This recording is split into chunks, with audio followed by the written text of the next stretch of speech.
माणसाचा लोभ लालचीपणा शेवटच्या श्वासापर्यंत कमी होत नाही. एक दिवस तुमचा मोबाईल वाजेल, पण तुम्ही उचलणार नाही. नमस्कार मित्रांनो. माणूस मेल्यावर 24 तासात काय होतं माहिती आहे का? ज्यांच्यासाठी तो आयुष्यभर धावत असतो, तो मोबाईल तिथेच राहतो, पैसा तिथेच राहतो, घर तिथेच राहतं, पण त्या सगळ्याचा मालक कायमचा निघून गेलेला असतो. आणि सगळ्यात मोठं सत्य म्हणजे हे सगळ्यांना माहिती असतं, पण जिवंत असताना कोणीही मान्य करत नाही. ज्यांच्यासाठी तो आयुष्यभर धावत असतो, ते सगळं एका क्षणात थांबतं.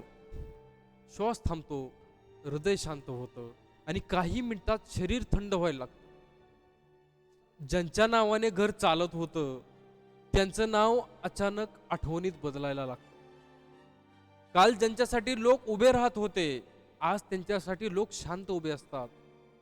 24 तासात कपडे तिथेच राहतात, मोबाईल तिथेच राहतो, बँक खातंही तिथेच राहतं, पण मालक निघून गेलेला असतो.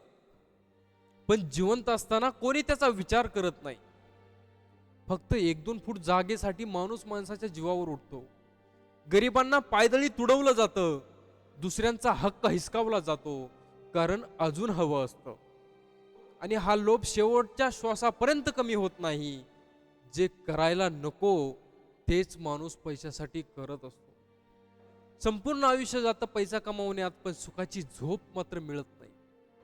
कितीतरी गरिबांचे तळतळाट घेऊन कमवलेला पैसा माणूस गेल्यावर घरात भांडण सुरू करतो, वाटण्या सुरू होतात, वाद सुरू होतात आणि कधी कधी पूर्ण घर उद्ध्वस्त होतं. मग असा पैसा कशासाठी?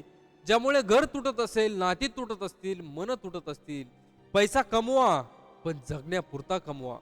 कारण शेवटपर्यंत सुख देतो तो पैसा नाही, समाधान देतं ते मन. समाधानी माणूस गरीब असला तरी शांत झोपतो. लोभी माणूस श्रीमंत असला तरी बेचैन असतो. लक्षात ठेवा, माणूस मेल्यावर 24 तासात शरीर बदलतं, पण जिवंत असताना मन बदललं तर पूर्ण आयुष्य बदलू शकतं. शेवटी माणूस सोबत काय घेऊन जातो? ना पैसा, ना जमीन, फक्त कर्म. त्यामुळे लोभी होऊ नका, समाधानी व्हा. आपल्या जगण्यापुरतंच कमवा. कारण जेवढं आपण लोभ करतो, तेवढा आपण बेचैन होतो. आपल्याला सुख समाधान काही भेटू शकत नाही.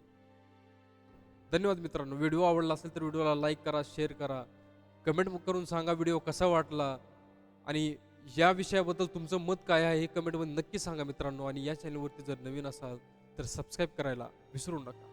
धन्यवाद.